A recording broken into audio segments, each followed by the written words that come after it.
All right, ladies, welcome back to the Purpose, Power, and Profit Society. I am your host, Kimberly Smith, the Purpose Catalyst, and I help women identify their purpose, transform their pain into power, and activate their zone of genius so that they can start creating multiple streams of income.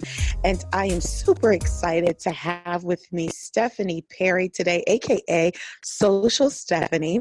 And Stephanie is a freelance writer that really helps you create the content that you need for your service and or product and to launch successfully.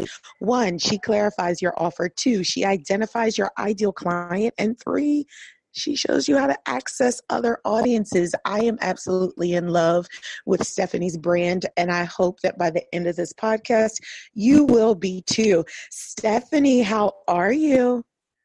Great, Kimberly. That was the best introduction ever. Man, I feel so good. Thank you. That's because you are a good girl. Thank you. I'm so glad to be able to talk to your audience. I really, really appreciate what you're doing. I know you through being a member of your Facebook group. And so I know what you're doing and who you're doing it for. And I really appreciate it because I'm one of the people that you're doing it for. Thank you. And so I'm so glad to be able to talk to your audience because I know who they are, right? I know because they're me. Yes. They're us, girl. They're us. They are us. We are doing it for the girls. Yes. So listen, I gave them a wham, bam, thank you, ma'am, of who you really are. But let's be very clear.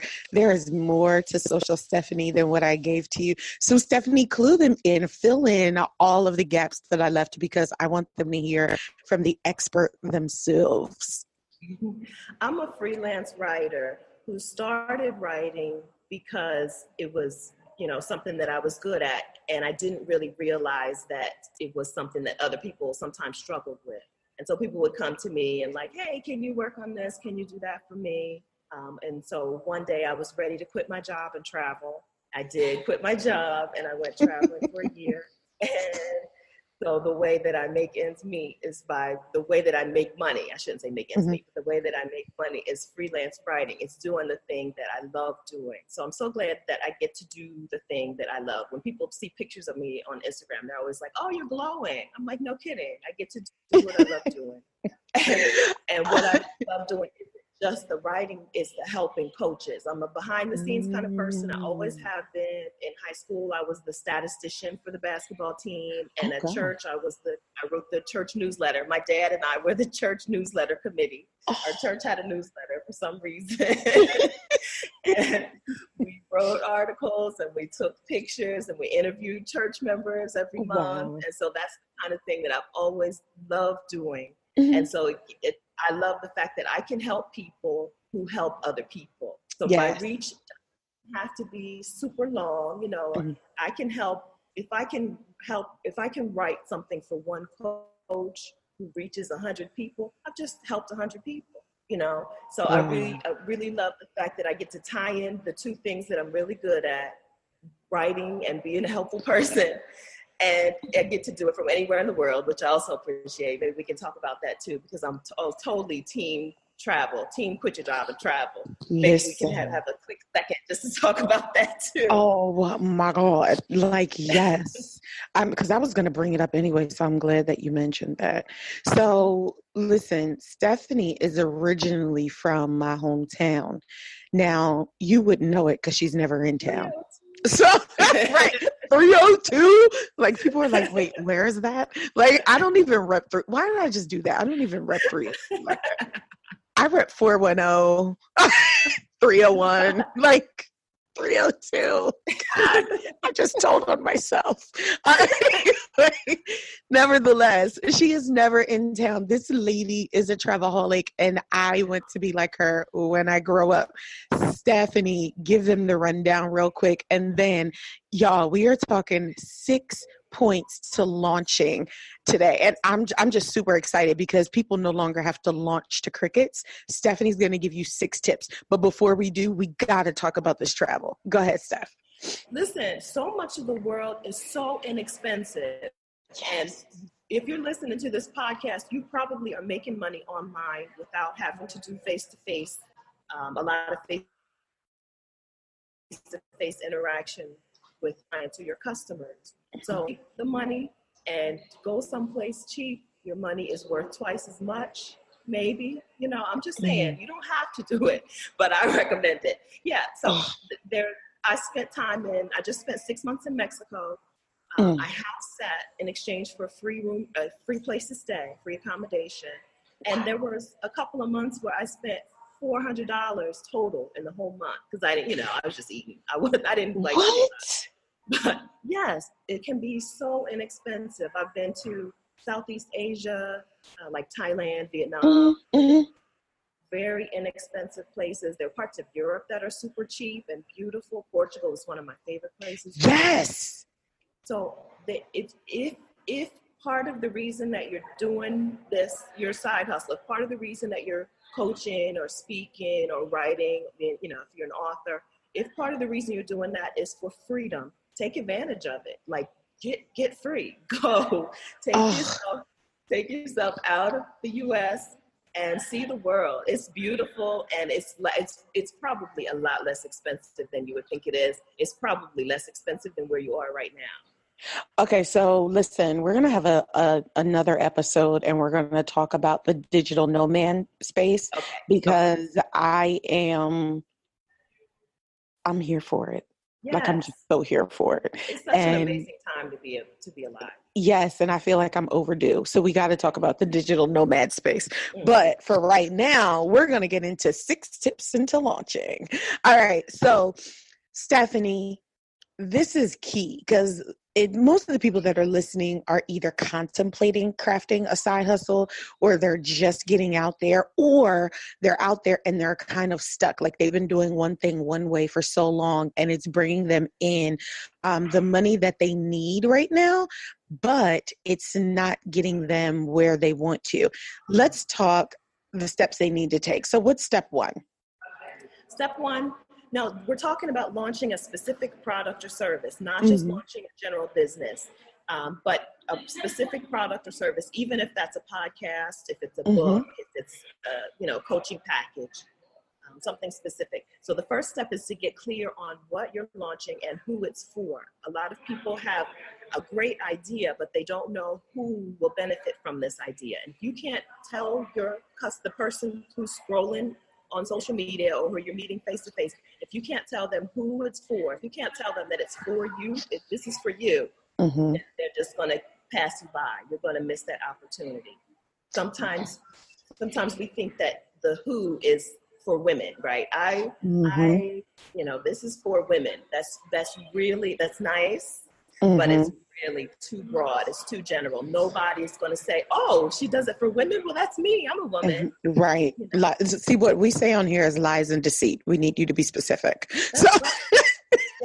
Yes. Break it down. Break it all the way down. Yes. Not just women, not just millennial women. Maybe you, if you're a career coach, are you a career coach for millennial women who want to become C-suite, CEO, CFO, or are you a coach for millennial women who want to advance without a college degree? Or are you a career coach for millennial women who have just transitioned out of military service? Or are you a career, so break it down specifically who it's for. That doesn't mean that those are the only people that you're going to serve, because people will still come to you. Right. But you need to be very specific. If you're not specific, you're not talking to anybody. If you're not talking to a person, you're talking to no person. That is good. If you're not specific, you're not talking to anybody. Oh, I'm taking that home with me. Yes. Okay. All right. I'm picking it up. Come on, drop them nuggets. Okay. So number 1, specificity is key. Yes. Be specific. Speak to a specific person, not everybody. If you're speaking to everybody, you're talking to nobody. Yes, I love it. Nail that down, and the rest of the steps will be so much easier. People struggle with launching their product or their service because they don't get that first step. If you don't make that first step, if you don't get that first step right, you're floundering the rest of the way. And then you have 50 different marketing objectives and you have 50, so get that down. So the next step number 2 is set your launch goal. Oh. A lot of times we get afraid to say, this is how much money I want to make, or this is how many people I want to sign up, or this is how many listeners I want, or, it can be difficult because you don't know how to anticipate that. But set a goal, set a financial goal. If you have a desire to, within 2 years, make enough money to quit your day job, then start with that 2-year figure and then work your way back to how much you need to make for your first month in business. Yes. I love that. Set a goal. Okay, so number 1, be specific. Number 2, set a financial goal. How much money do you need to make? I love it. Okay. All right. Yes. There is something with that though. Like I remember those days when I was like, oh, I don't want to put down what I want to make. Oh God. Because what if I don't do it? That fear of failure will kill you. Like it will cause you to be misdirected and misguided. So I'm excited about 2, set your financial goals. Yes. It'll cripple you. That fear yes. will cripple you. We get afraid to talk about money and we don't know, but money is a real thing. It's not like it's something, it's not some imaginary thing. It's not some, it's a real thing. We use it every day. So there's no problem in setting that financial goal. So number 1, be specific. Number 2, girl, make that money and make sure you set a goal. Number 3, give a little bit away. Oh, like a red spoon type of situation? I don't know red spoon. Oh, so when you go to the ice cream store and you're asking like, oh, can I taste so-and-so? And they give it to you. And like, it used to be back in the day, like when I was in my early 20s, God, I just told myself again. They would give you like a little red spoon and dip it in and be like, here you go. That's exactly right. How come nobody's put it to me like that before? Yes. Oh, for real? Yes, girl, red spoon. Pass those red spoons out. Yeah. Right.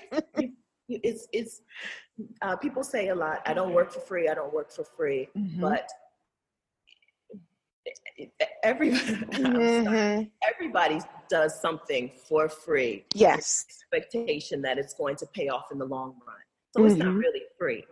If you're expecting someone to buy your $499 coaching package, they need to feel comfortable with you. They need to feel like they know you, they know your coaching style, and that they know what results you're going to get them. If you've never given them any result at all, it's going to be much more of a challenge to get them to invest in the bigger job. So if you expect someone to come up off some change, you need to come up off some information. Oh, yes. Give them some sort of result, some sort of transformation, a small sliver of what you have to offer. And then it'll make it so much easier to do business with you in the future. I love that. Give them a small piece of transformation so that they can do business with you in the future. Yes. That is so good. Yes. This will come in the form of like a lead magnet, or what we call a lead magnet, something that you're going to give them in exchange for their email address. I feel like it's not like it's some genius idea I had. Everybody knows. Everybody knows that the money is in your email list. So it's the truth. You can have thousands of followers on Instagram. You can have thousands of Facebook likes. But if you don't have their email address, you're not converting. You're not making the money that you could make. You're not maximizing your potential. So this giving a little bit away is through creating a solid lead magnet. It doesn't have to be anything fancy. It just depends on who, because you know who your audience is. You know what questions they're asking. You create a lead magnet that just answers one of those questions, that just gives them help with one of those situations. Small is fine, as long as it's a transformation, as long as it's some sort of change from where they were to where they are going to end up. And as long as it also ties into your big offer, ties into what your actual product or service is, you'll be good. So create the lead magnet. This is also the time to come out from hiding. My big pet peeve with coaches, or not, my big pet peeve is that people want to stay anonymous. They don't want their face associated with things. They don't want to be on video. They don't want to post their own pictures of themselves. They don't want to even use their own name. It's just not working. It's not working. So this is the time to come out from hiding. Give a little away of yourself and of your product. Listen, I used to be that way, but you didn't really have to do that to me.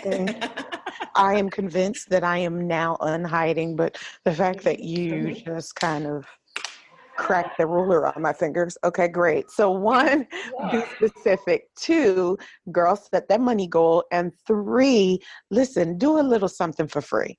Yes. Yes. Give back to your community before you ask them for those good thousands. Number 4. Number 4 is engage with influencers. Engage with people who are relevant to your audience. Mm-hmm. If you have an audience of, so I just started working with a client who has millennial career. She's a millennial career coach, so that's why I keep bringing that up. But if you know who your audience is, then the next step is to find out where are they already. Who are they already listening to? Who are they already follow on Facebook? Who are they already following on Instagram? What podcasts are they already into? What are they talking about? Those are the people that you want to engage with. Sincerely. I'm not talking about join their Facebook group and post, hey y'all, come join my Facebook group. Definitely not talking about that. I'm talking about sincere, and I'm not talking about someone who you would view as competition, right? This isn't about this isn't about taking someone from someone else. This is about someone tangentially related, someone who is relevant to the same audience, but not who's doing the exact same thing. In a lot of fields, if you're an author and you have the same type of book that another author writes, probably not that big of a deal because everybody's going to buy more than one book, But if you're talking about being a coach, or if you're even maybe a speaker, that's, I don't know. But if you provide a certain service, you have a certain product, the idea is not to go in and steal other people's customers. It's to help people who also have an audience that could use your help. So absolutely. So if you do, let's say you're an accountant, you don't want to go steal other people's accounting clients, but maybe someone has a business someone has a group of people who get together and talk about how to, maybe you're an attorney, you have a group, an accountant who talks about the money stuff. You can come in and give legal advice to these same clients. You're not taking clients from the accountant. You're adding to the conversation. So step 4 is engage with people sincerely and in a helpful way. Engage with people who already have an audience of the people that you're looking to help, to serve. I love that. Okay, so 1, be specific. 2, set your money goal. 3, we talked about, oh my God, how did I lose 3 that quick? Give it away. Give a little free away. And then number 4, engage with influencers well. So people who really can do a little bit of reciprocity. Yes. You can give a little, they can give a little, you build synergy. Yes, that's right. Because nobody builds it alone. I had a friend who posted just the other day. She was like, if you keep creating content, people will notice. And I was like, well, if you keep creating content and you connect with other people in the space, it's possible to keep creating content, and people just don't find you. That's the truth. It happens. And some people, they spend so much time and so much effort and so much money because they're creating content, but they don't have the right place to put it. Absolutely. I like that. All right. So number five. So number 5 ties in with that. Create a home for your product or your service. Yes. Okay. You gotta have a place where people can come and get it. If a website, a landing page, an event page, you have to have a place for a home. It's kind of common now where people are like, well, I just do my business on Facebook, or I just do business on Instagram. At some point, you've got to have a home for your business. Yeah, you have to move them somewhere so you can have them collectively, because if they shut down, it's a wrap. You shut down too. That's right. Not too long ago, iTunes changed their keyword strategies for their podcast. And so people's podcasts just disappeared off of the site. Like, what? It was like your podcast never showed up if you had done certain things in your keywords. I think it was like maybe hyphens, or I don't know what specifically it was, but some little thing that seems harmless. Your podcast just disappears. So, and people would have no way to find you. If you have a website, if you have an email list, you have a way to stay in touch. And I think we all remember not too long ago, Facebook and Instagram were down. I mean, just down. But guess what? I still had my email list. Talk to your list. Yeah. Yes. So you have to create a home for your product. I understand it's free to keep your product, your business on social media, but it's just not practical. No, you need a place for them to call home. Need a place for them to call home. I agree with you. All right, boil us down to number 6. And let's snatch out some edges. What's number 6? All right, number 6 is shareable content. Yes. You've got to create content, not just that's relevant to your final offer, not just that's related to your offer, but that people will want to share. Because that's where you get that exponential growth. So if you take time to write a really in-depth blog post on a topic, make sure that it's something that people will want to share with other people, or a quick Instagram post, or Instagram is hard to share, but let's say like a pin on Pinterest or something. Yes. Make sure that is something that people will want to share with other people, something that really helps. Now that's where we talk about your freebie providing a good transformation. A blog post that's also linked to your freebie. So your blog post is helpful, it's shareable, and then it's linked to the freebie that provides a transformation to your client, is a great way to create a shareable experience. And then you've got to share it.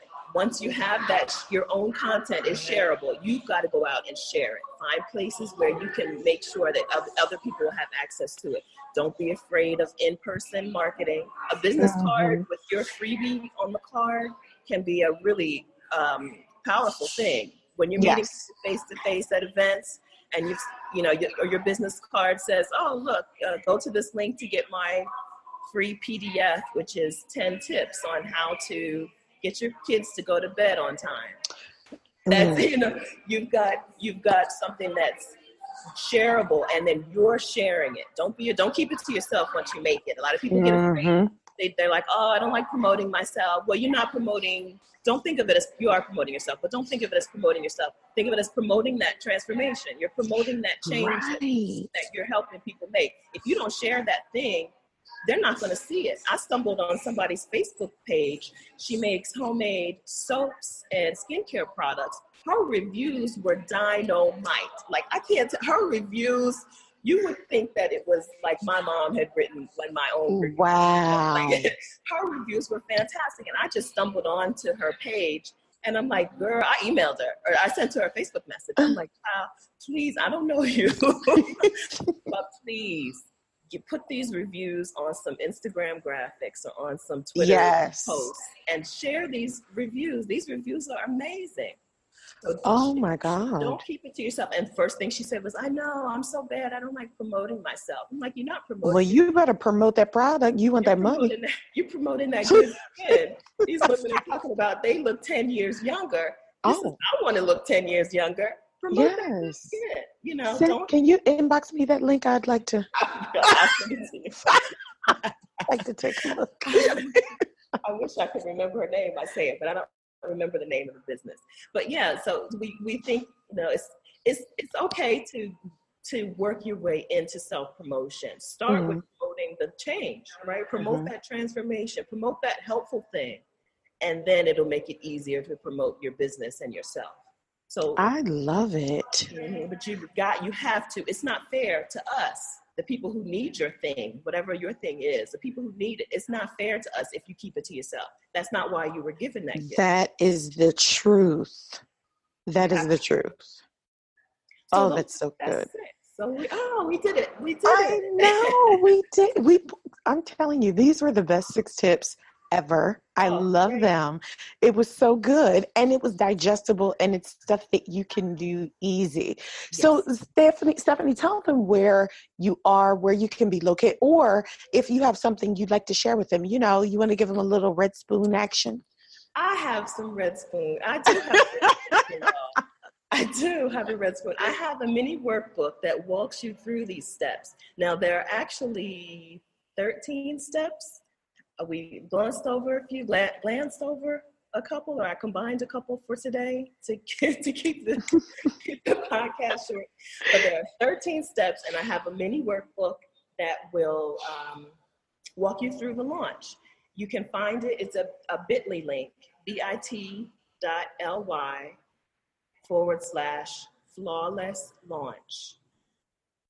Yes. Flawless launch workbook, and it'll help you. It just walks you through each step, right? How to determine what who your audience is, how to determine where your audience is, how to set your launch goals, how to give a little bit away, how to find other influencers in your space that you can collaborate with.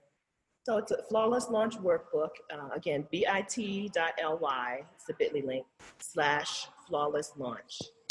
I love it. One, thank you so much for sharing your expertise today. It was awesome. It was so good and so clear and concise. I'm excited about this and how the ladies are going to basically eat it up, because it is extremely good information. Good. Number 2, thank you for coming on my podcast. I'm so glad we had this time together. Thank you for having me. I can't wait to meet you. I know. I mean, I don't know when that will be, because you'll never be on the East Coast again, I can see. So you have to come to find me, girl. Listen, we're talking about this travel thing. I'm going to get my travel life. So, ladies, this is our 6 tips to launch with Social Stephanie, aka Stephanie Perry. Make sure you go grab your Flawless Launch workbook and get those tips. It is going to change your entire launch system. And as for me, I just like to incite these good purpose riots. I'm Kimberly Smith, the Purpose Catalyst. I am helping you identify your purpose, transform your pain into power, and activate that zone of genius so that you can start creating multiple streams of income. So until our next episode, I will talk to you soon.